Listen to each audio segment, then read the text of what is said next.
with your host, Andrew Romanella. When you play Battle in Mario Kart and you don't turn off any of the items, there are bananas everywhere. I mean, it's like you're losing your balloons because you're slipping on bananas left and right. Bananas everywhere. What's going on, everybody? Welcome into another edition of The Rome Show. New Year's Eve edition here on 12ouncesports.com, broadcasting live on YouTube and X. I am your host, Andrew Romanella. I got you for the next 30 and change. It is the final day of 2024, and there's a lot for us to break down. Plus, we get visited by our favorite guest, A1, the only Rocky Romanella. It's a Tuesday, so we have Hockey with Rocky on deck. He's going to break down the New York Rangers' struggles, 3 games under 500 this year, some trades that he believes should be hit on in the National Hockey League at the trade deadline, and then, of course, the random opinions you'll get from Rocky Romanella throughout the 20-minute Hockey with Rocky segment. So stay tuned. He'll be here about 7:10, somewhere around there. Monday Night Football happened last night, and it was a game with almost no implications, okay? However, some of the implications, though be it not for the postseason this year, could be some of the most important implications long-term, especially for the San Francisco 49ers and their quarterback position. So we'll talk Lions and we'll talk Niners. Some other NFL news that I thought personally was really cool that I wanted to give to the people. And then I know it's New Year's Eve, and I know you're getting ready for your New Year's Eve parties tonight and your whatever you're planning on doing to turn the calendar from 2024 to 2025. But that does not mean that there's not important sports business over the next 48 hours. More specifically, the semifinals of the college football playoff tonight and then 3 games tomorrow. So we have a plethora on the docket today for the people. We're going to go with the starting of the National Football League because Monday Night Football happened last night, and the Lions got their 14th victory of the season. If you want to comment in on the show, X, YouTube, The Rome Show 1, go ahead and follow us. If you go to youtube.com/12OZ Sports and you hit that subscribe button, you can get all the fantastic shows we have on 12OZ Sports, but then you can specifically comment live on The Rome Show. The Lions, for the first time in franchise history, won 14 games yesterday. They defeated the San Francisco 49ers 40-34 in San Francisco. While the Lions improved to 14-2, the San Francisco 49ers dropped to 6-10. During the football picks segment, the bananas pick segment yesterday, I kind of threw this out there, and it might have gone out as a little bit of a flyby, but the San Francisco 49ers have either made it to the NFC Championship game or not made it to the playoffs at all. That's been the only 2 things they've done over the last 20 years. And I believe it is because they've had so many different starting quarterbacks in that time, right? You go from Montana to Steve Young to who the heck's our quarterback going to be, which also makes it equally as impressive that they've made it to 2 Super Bowls and been in, I think, 10 or 11 NFC championship games with Alex Smith's, Colin Kaepernick's. Now we got Brock Purdy leading the charge. So last night, the Lions win 40-34. Doesn't matter for the Lions to a degree because next week it's a 1v1 showdown against the Minnesota Vikings for the division win and the number 1 overall seed in the NFC, okay? And then for the 49ers, you're out of the postseason, but there's a lot of questions to be answered on this team, all right? Because you're in that period now of, are you old? Are you young? Do you have the pieces in the main places that you need?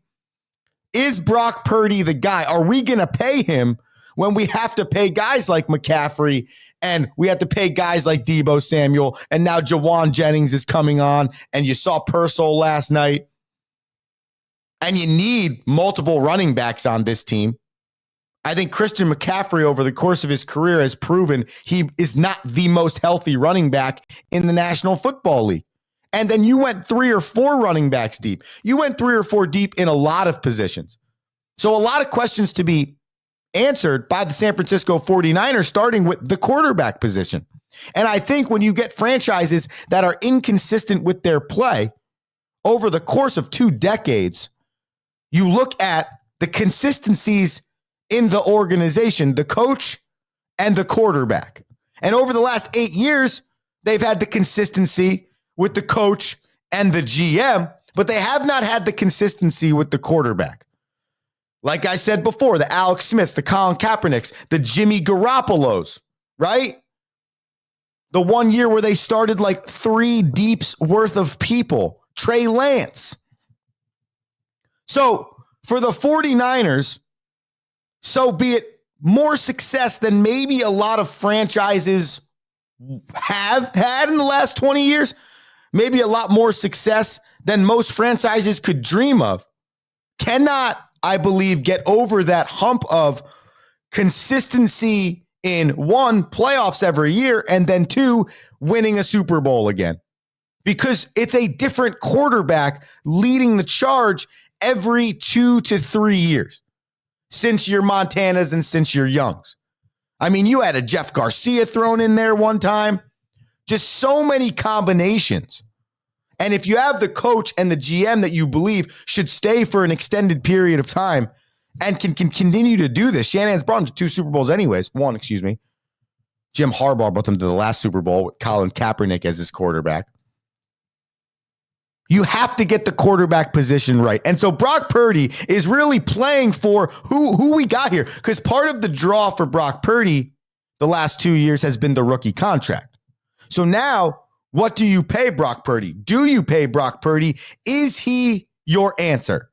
Last night, Brock Purdy was 27 of 35, 377, 3 TDs, and 2 interceptions. And he was elite in the first half, with which the San Francisco 49ers took a 21-13 lead into halftime. But in the second half, 2 turnovers, not as good. And I think that has been the tale of Brock Purdy. Some really good stretches of football, and then some not so good stretches of football. And the question becomes, are you somebody that can bring this team over the hump when you have a year like this, when you have too many injuries, when a lot is going on, and you need the quarterback to be the difference maker? You need the quarterback to elevate the play of your team. Just to finish the thought on that, before we continue on here, Rome Show New Year's Eve edition, jump in on the action at YouTube, comment on the show. For Brock Purdy, in his career, this is his 3rd season, okay? He has amassed 9,518 throwing yards, 64 touchdowns to 27 interceptions. This year, he's thrown the most interceptions of his career so far with 1 game remaining. This is the lowest passer rating he's had in his career, and this is the most sacked he's been in his career. So that'll tell you a lot about why his play is down as well. His completion percentage is at 65%. For his career, though, 67.5% completion percentage, 9,518 yards, 64 TDs, and 27 interceptions. Is that your franchise quarterback? Is that the guy that you want to be one of the top 3 most paid players on your team? A question the San Francisco 49ers are going to have to ask themselves this offseason. Before we let Rocky join in on this action here, we wanted to give you the scoreboard for college football coming up during your New Year's Eve extravaganza. College football's got a 2-day affair happening. However, in typical college football fashion, we have 1 football game today, and then we have 3 football games tomorrow, most likely trying to take advantage of the laziness of most Americans on the first day of January. Tonight, the college football playoff semifinal gets kicked off with number 3 Boise State versus number 6 Penn State in, yes, you heard that correctly, in the Tostitos Fiesta Bowl. Tostitos Fiesta Bowl? It is not the Tostitos Fiesta Bowl anymore. Are you thinking Tostitos Fiesta Bowl? But that's my favorite sounder. Penn State, they are the favorite in this game at minus 11.5. Then tomorrow, 1 p.m., number 4, Arizona State takes on number 5, Texas, in the Chick-fil-A Peaches Bowl. Texas favored by 13 points in that game, even though they are the lower seed. Then at 5 p.m., Oregon, number 1 seed in this tournament, takes on number 8, Ohio State. Number 8, Ohio State, didn't mean to rhyme there for you.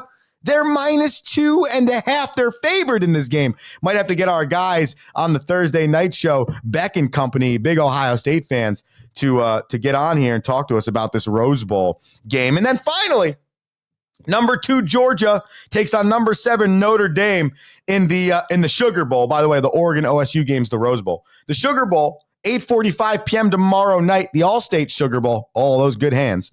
UGA is favored by 1 point in this contest. I'm giving you the schedule so that you can now jump in with Rocky and I. We can break all the sports stuff down. He can talk to you about the Rangers. He can talk to you about the trades in the National Hockey League. And then when we get to our bananas being picked later, just so you are aware, we will pick these games for you. So you got to hang tight on the show till, I don't know, roughly 7:32, 7:34, and we will give you the picks of the college football playoff. We take a quick commercial break because we got to pay the bills. We get Rocky teed up on the show, and we come back on the Rome Show on a Tuesday. Stay with us. So much more to do. Andrew Romanella, 12ouncesports.com.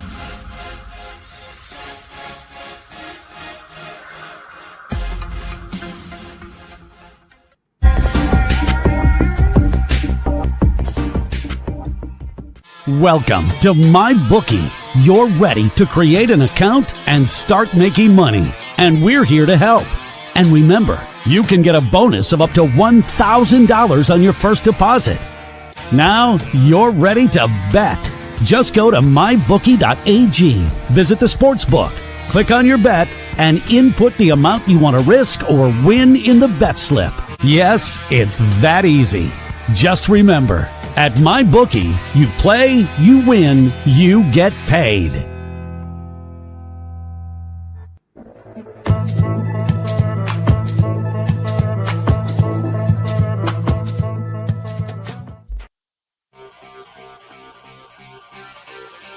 Now, inside the glass, hockey with Rocky.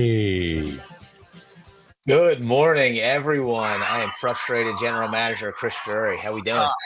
Frustrated General Manager Chris Drury. You're going to have to talk to the people because I don't think you're the only frustrated New York Rangers fan in the world right now. Do you really want to start with the Rangers or do you want to end with the Rangers? That's the question. I think that we should end with the Rangers because then it will make sure that you cut yourself off before you fire and trade everybody on the team before the show ends at 7:35. No, I think you're right. I think there's a natural progression there. And by the way, I would 1 year franchise tag Brock Purdy, FYI. Yeah. So Now, I was thinking. Now, do you feel, I just to ask a question off of that, because I appreciate that thought, do you feel like Brock Purdy is like a top 15 QB in this league? Like he is somebody that a team should look at and say, we could build an offense to win a Super Bowl around him? I think the 2 picks last night show that the jury is still out on that decision, which is why you franchise tag him and you give him the benefit of the doubt saying that, like, listen, we were injured. You didn't have Christian McCaffrey half the year. And quite frankly, like, I would think, was it Kyle Shanahan is on the hot seat a little bit too, because he didn't look like the Super Bowl leading team either. So, I mean, you're in the Super Bowl last year. Your best player didn't play 50% of the games, 60% of the games. I mean, I don't see why you don't franchise tag him with a bridge year, and because you're not going to have a high draft pick. So I would 100% agree with that. It's Hockey with Rocky. It's a Tuesday. It's New Year's Eve. So much to do. Andrew Romanella, our favorite side show host here, Rocky Romanella. Rocky, I got a statistic for you last night because you, of all people, I thought would appreciate this. One, because you are now in the I would call area of Buffalo, New York. We know that you are not specifically in Buffalo, but you understand how Bills Nation works, and now you've gotten a closer look to it. So I read an article, and then the other part of this is Eli Manning's your favorite quarterback. I read an article yesterday stating that Josh Allen's going to play this coming weekend for the Buffalo Bills. Now, you might say to yourself off the jump, well, why is that random, Andrew? Josh Allen is the quarterback of the Buffalo Bills trying to have an MVP season. The Bills want to win a Super Bowl. Well, there's nothing to play for this weekend, Rocky. They've locked up the 2 seed. They won the AFC East in September, essentially, okay? But Sean McDermott comes out, Rocky, and says that Josh Allen's going to start. Do you know why Josh Allen is starting this weekend? I don't know why Josh Allen's starting, but you don't have a first round bye, because you lost that with 7 teams, and the 2 seed doesn't get it. So, I mean, if I honestly don't know. Here's what I will tell you about. Here's what I will tell you about Bills Nation. It is, if Josh Allen doesn't win the MVP, there'll be the entire Western New York will be up in arms. And I got to be honest with you, I think I agree with him. And I agree. And I think this is why they love him. Do you know why he's starting? Because he wants to keep his consecutive starts streak alive. Currently, Rocky, Josh Allen has the 11th longest streak in National Football League history. He's currently the longest streak consistent starts in the NFL. He hasn't missed a start since his rookie year in 2018. That's 104 straight starts. Rocky, I bet you were wondering what the list is of top 5 players that have the most starts at the QB. Well, I know Eli should have been. I know Eli's there. Okay. So, you got to just cut an old wound. Aaron, Brett Favre is there. All right. Brett Favre is number 1, Rocky. Yeah, Brett Favre's there. Eli would have beat him if number 1. Brett Favre. Favre. 297. All right. What else? Yeah. Eli. Wait. I got this. I was ready for this. Rocky, ready? 3. Wait. Eli Manning is number 3 on the list at 210. All right, you're looking for 3 more in the top 5. You've watched all of these players play football in your time. I mean, Peyton's got. Well, Peyton can't be there because is he up there? Because but what about his neck? Peyton is up there, Rocky. He is numero 4. 208 straight starts with the Indianapolis Colts for Peyton Manning into his time with the after the neck surgery. Then after neck, it had to be the Colts. Ben Roethlisberger. No, incorrect. You're looking for number 2 and number 5. Number 2 and number 5. I watched them all play. Number 2 is linked to Eli Manning. He's what? Linked to Eli Manning. Kurt Warner. No, not Kurt Warner, obviously. That's funny. No, but it's not Kurt Warner. Kurt Warner was like the best backup quarterback ever in the history of the NFL. Yeah. But linked to Eli Manning. Oh, that's weird. I mean, I don't know why he would be linked to Eli Manning. You will when I tell you. Ready? Yeah. Number 2. Number Tom Brady. 2. Brian Leach. Phillip Rivers. Started 240 straight regular season games. And then, Rock, number 5? He lost one of the most atrocious Super Bowls you've ever seen lose in your entire life. Oh, that's Matt Ryan. Number 5. That is correct. Matt Ryan is number 5, and that is your list of top 5 most consecutive regular season starts in National Football League history at the quarterback position. Rocky, why regular season is important in that is because if you added the postseason, Peyton Manning would actually move ahead of Eli Manning to number 3 on the list, but that list does not include postseason. No, it does not, and doesn't include neck injuries. Do you love Josh Allen that much more now for making that decision for his team? I've always liked Josh Allen. I think Josh Allen embodies the city of Buffalo. He is like a great representation of Western New York, and he's a stud on the field. He's tough. He competes. I mean, I don't know what else you would want other than the Super Bowl from this guy. I agree. I think that's the last thing in his trophy case. All right, it's Tuesday. It's Hockey with Rocky. It's Andrew. It's Rocky. We've avoided the topic for long enough. This segment has really turned into multiple sports with Rocky. But at the end of the day, the reason Rocky joins us each week is because he is our resident hockey expert. So, Rock, I told the people that you were going to give us some trades today that you thought would be good in the National Hockey League. So At some point, we need to make sure we give those to the people. But you texted me pre-show And you said you have a trade specifically for the New York Rangers that you believe would turn this 16 and 19 hockey team maybe around at the deadline and give them a chance this season. Can you give us that idea? Yeah, so I am looking at, by the way, the teams that you want to pay attention to. I'll preface this. Actually, I need to preface GM Rocky with, and you know this about me. I am not, if you want to go get your mainstream general manager trade rumors, this is not the show This is for you. not the show. This is not the show for you. I am not that person. I would argue I don't actually understand decision making at the general manager level in professional sports. I see things differently, and I hope you can agree with the way I see them.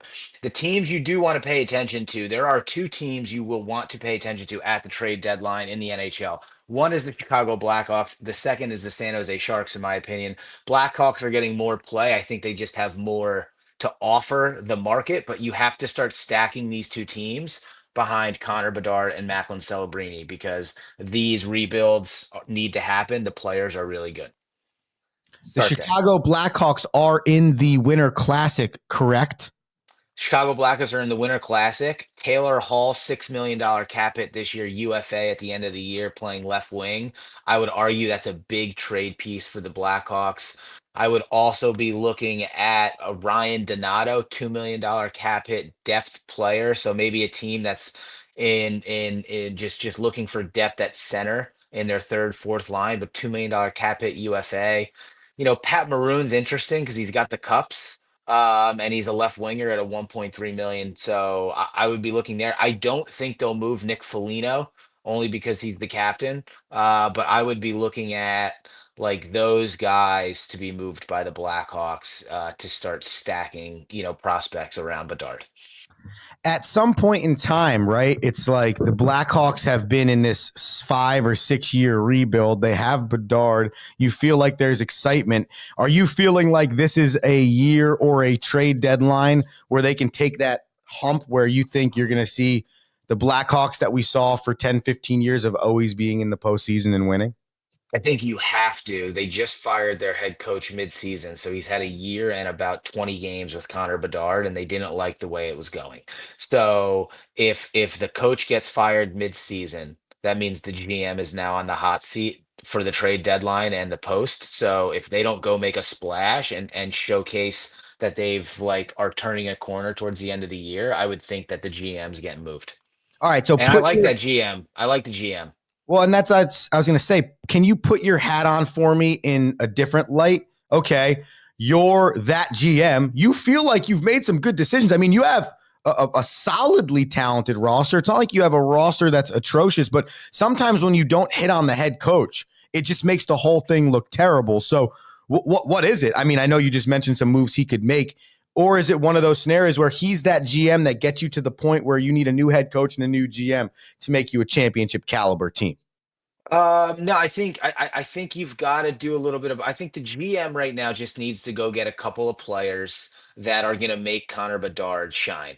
If you can get a Connor Bedard first line built around him that has like 5 to 6 years of runway, or even 2 to 4 years of runway, I think your job is secure. And then you go secure. Then you go get a big time defenseman to support Seth Jones' playing time, and maybe a goaltender in the summer. I mean, Peter Mrazek is there for 2 more years, but maybe someone, I don't know how you feel about your depth at goaltender. I'm sure there are really good prospects out there. But if I could go build a line around Connor Bedard this year, I think my job is secure as the GM. We are talking with Rocky Romanella, resident hockey expert. He joins the show every Tuesday, joining the show on New Year's Eve. That's how hard we work for you, because the sports world doesn't stop, even though the calendar flips to 2025. Hey, get your ears turned on right here, because Rocky's going to give you some trades and some information both about the Rangers and the National Hockey League that are super important. So if you're looking to see over the next 45 games who could do what, if the GMs in the National Hockey League are listening to the Rome Show, hopefully they do this. And most likely it'll turn out to be positive. Rocky, the floor is yours. GM time for the kid. All right, here you go. So I'm obviously, listen, I am the range. If you remember, and listen, Coach K post Duke is lost a lot of luster. But if you remember correctly, Coach K was playing UNC. They were down by 10 points with maybe less than 5 minutes left to play. And he pulled all five of his starters out of the game. They sat on the bench, and with 1 minute left, he put all five starters back in, and they covered the spread and won the game. That is the type of decision making the New York Rangers need to fix, and that is where this trade was born. I'm looking at an $8.5 million cap hit for 5 more years with a no trade clause on Mika Zibanejad, and I am moving him 1-for-1 with center Steven Stamkos of the current Nashville Predators, who is on the same time frame, $8 million cap hit. The Stamkos experiment has not worked in Nashville. It is not his team. He is not the captain. Philip Forsberg is the captain. UC Zaros is. It's not his team. He's not there to do his job. The Rangers need a captain. Yeah, be his team. I would go 1-for-1 Mika Zibanejad for Steven Stamkos and reinvigorate both of those players. Hey, wait, real quick. Is Zibanejad beneficial for Nashville because he's more of a blend-in guy than a leader guy? They are both underperforming defensively, and that is the biggest struggle for both of them. They're both former 90-point scorers in the National Hockey League. Like, they know how to score goals, but for whatever reason, it's their defensive play that is putting them on the sidelines. And that to me means they just need a switch. And they're not doing, they don't have what it takes to be strong defensively, and that's their first line centerman. Yeah. You need them to be strong defensively. That makes sense. Now, if you don't want to be that serious, okay, I'd be looking at moving Philip Hedl.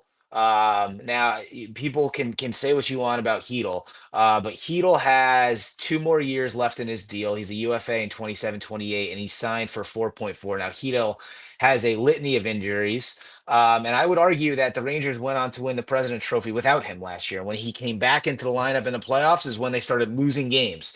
So now he was essentially the best player on the ice last night, and you didn't even play him 6-on-4 to tie the game. So if you're not going to play him in those situations, let's trade him. I would be trading him to the Predators again, because I know people are going to be like, "Oh, can't trade Stamkos." Fine, I'm going to trade Philip Hedl for Gustav Nyquist at a 3.1 and Colton Sissons. So it's one center for two centers, right? I'd probably have to throw in a pick to make the money right.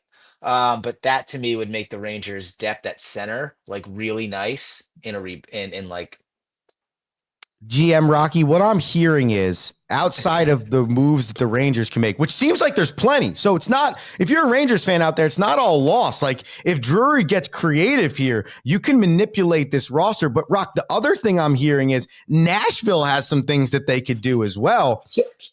So the reason I looked at Nashville is because they were like the Rangers, an underperforming, high-profile team. Sure.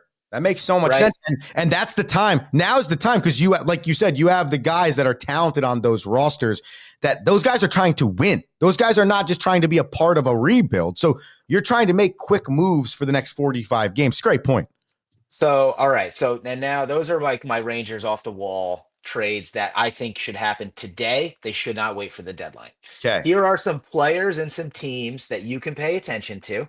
All right. Because I wanted to make sure that people had a well-rounded hockey with Rocky. Wait, Rocky, how do you feel about some music in the background of your little rundown right here? Fire me up. I got a couple of teams and a couple of players. All right, here we go. Ready? Rocky gets some music today. Theme music. Detroit Red Wings, midseason coaching change, underperforming. Patrick Kane, UFA, $4 million cap hit. I would be looking for him. I would even argue Chicago. I would go Taylor Hall for Patrick Kane and let him close out his year with Connor Bedard. But that's me, purist. But like Patrick Kane could be on the move. I would also be looking at, I don't think he's ever won a cup, but like Jeff Petrie on Detroit, maybe he's like $2.5 million cap hit depth defenseman if you need like a seventh guy in case of injury. Boston Bruins, pay attention to Brad Marchand, captain, UFA at the end of the year, underperforming. I'd also be looking at Trent Frederick, centerman for depth at center there, $2.3 million cap hit UFA at the end of the year. and no one really on D. I would also be looking at the Vancouver Canucks. A lot of JT Miller rumors, which I don't understand because he's got a no movement clause. He's at an $8 million cap hit and he's there until 27, 28. So or excuse me, he's there until 2030. So like, I'm just confused about that. The guy that I don't understand has like two guys that I would think have more noise is Brock Besser, right? 6.6 million cap hit. He's a UFA at the end of the year, can snipe biscuits. He's got great flow.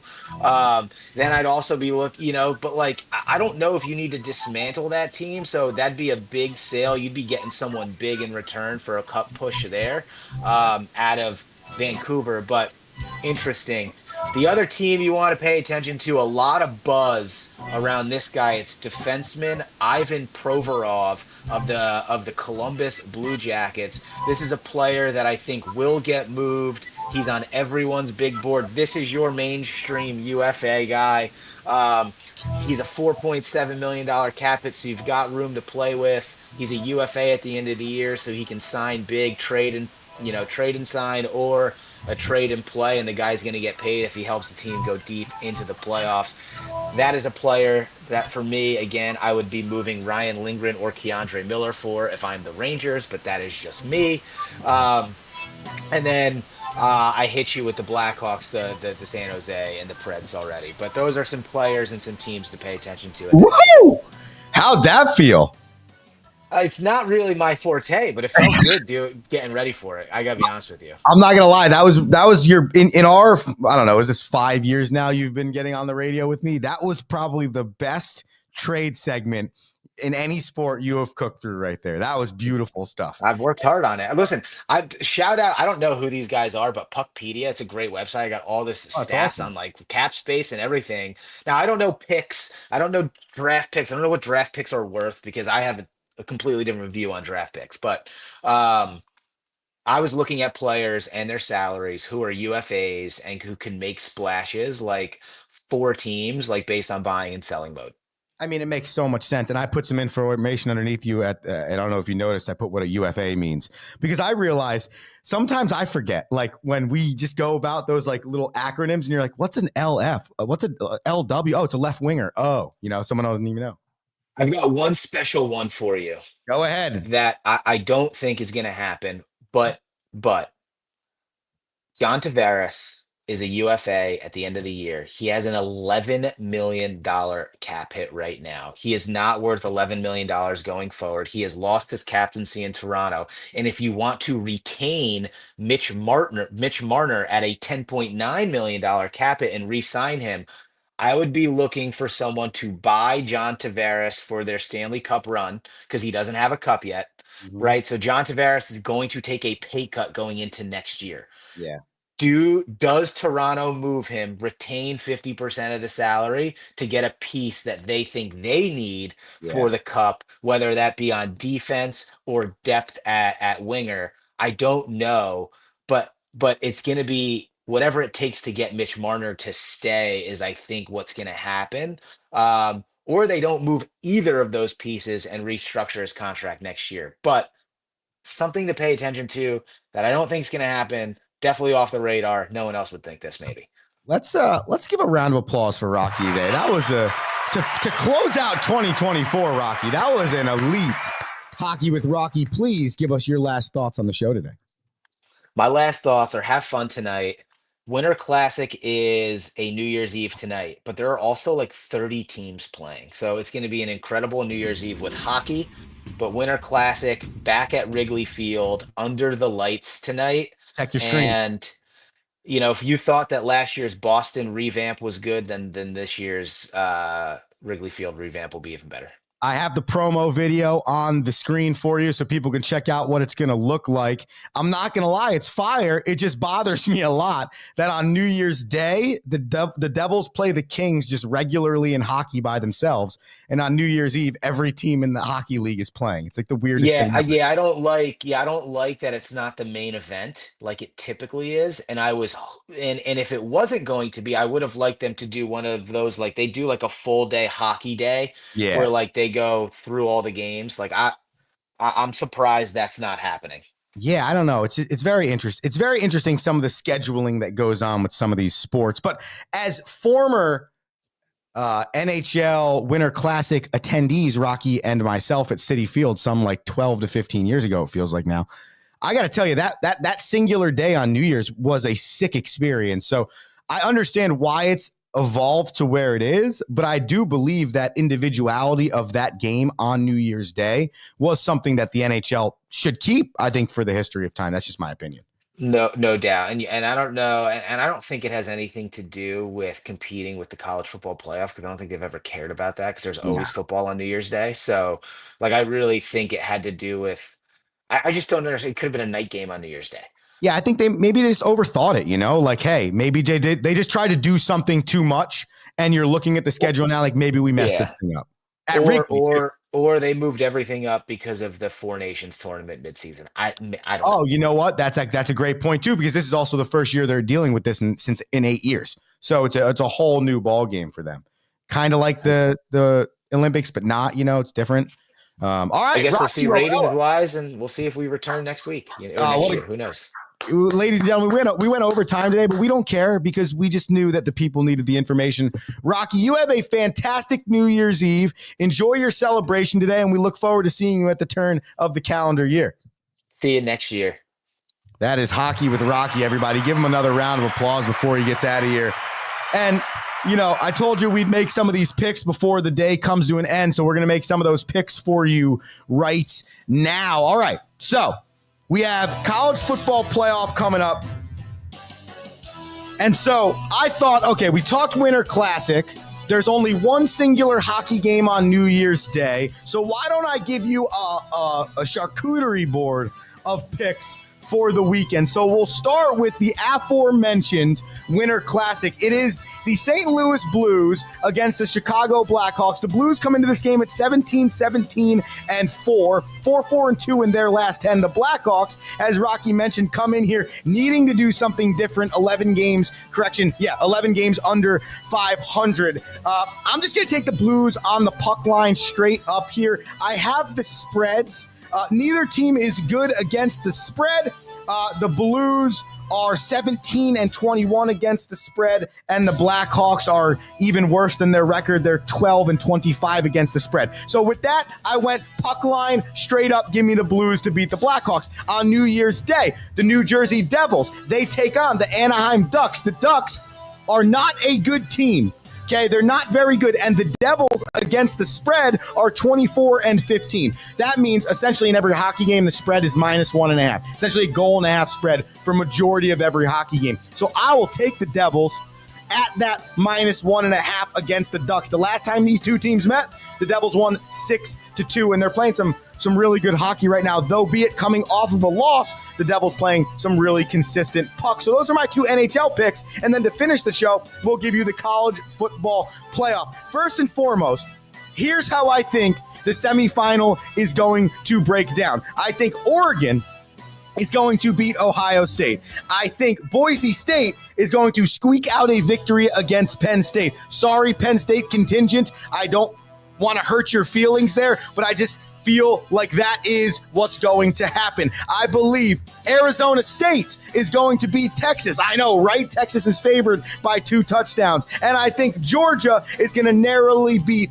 Notre Dame. And I'm choosing 3 underdogs by Vegas standards in the college football playoff. But if I was to be correct on my picks, if it's Oregon versus Arizona State, and it's Boise State versus Georgia in the semifinal round, in the next round, that would be 1 versus 4 and 3 versus 2. But Oregon, Arizona State, and Boise State are all underdogs in the quarterfinal matchup. So that just goes to tell me that some weird stuff's going to go on.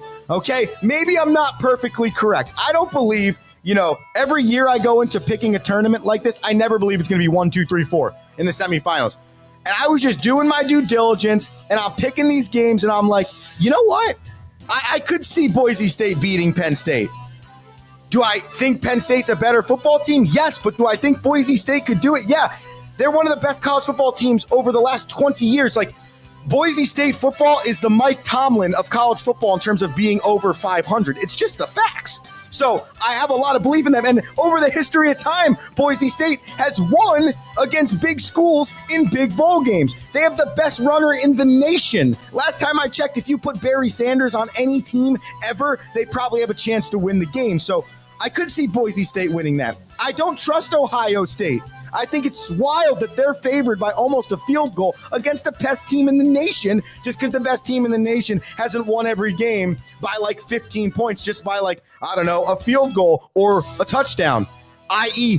Kansas City Chiefs. Well, I'd take that over half the teams in the nation and the way they have to win football games and the inconsistency that they play at. And then Georgia is, over the last 10 years, one of the best college football teams in the nation, and they've been there way more than Notre Dame has been. And historically, Notre Dame's performed poorly in these football games. And Texas, is Quinn Ewers that great? By the way, Arizona State's offense is equally as good as Texas's offense, and their defense is only giving up 4 more points on average a game than Texas's defense. So at the end of the day, I'm going to go out on a limb with some of these picks. No doubt in my mind. 3 of 4 underdogs according to Vegas's standards, but not by the rankings and the way the year ended. So to finish, I will take Oregon to win straight up. I will take ASU to win straight up. I'll take Boise to win straight up, and I will take Georgia to win straight up. And by the way, I'm going to get eviscerated by some of the Penn State fans on my baseball team. But sorry, I just got to call it how I see it. If you want my feelings on those games, so you're going to take Boise at the plus 11.5, obviously, and you should take ASU at the plus 13. If you want to count those two specifically as bananas to go along with my 2 hockey picks. Sorry we ran over today. I mean, I shouldn't have to say sorry. I hope that was enjoyable for you. But Rocky and I just had so much to talk about. What an enjoyable time. I hope you are ready for the NHL trade deadline. I hope you're ready for 2025. Andrew Romanella, The Rome Show, wishing you a very happy and healthy new year. Enjoy your time tonight, and remember, be electric. And when you turn the calendar to 2025, youtube.com/12OZ Sports every single day at 7 a.m. and you will get your mind right to be the best version of yourself in 2025. Andrew Romanella, thank you for being a part of the show this year. We love you. I am saying peace for 2024. See you in 2025. Thank you for listening.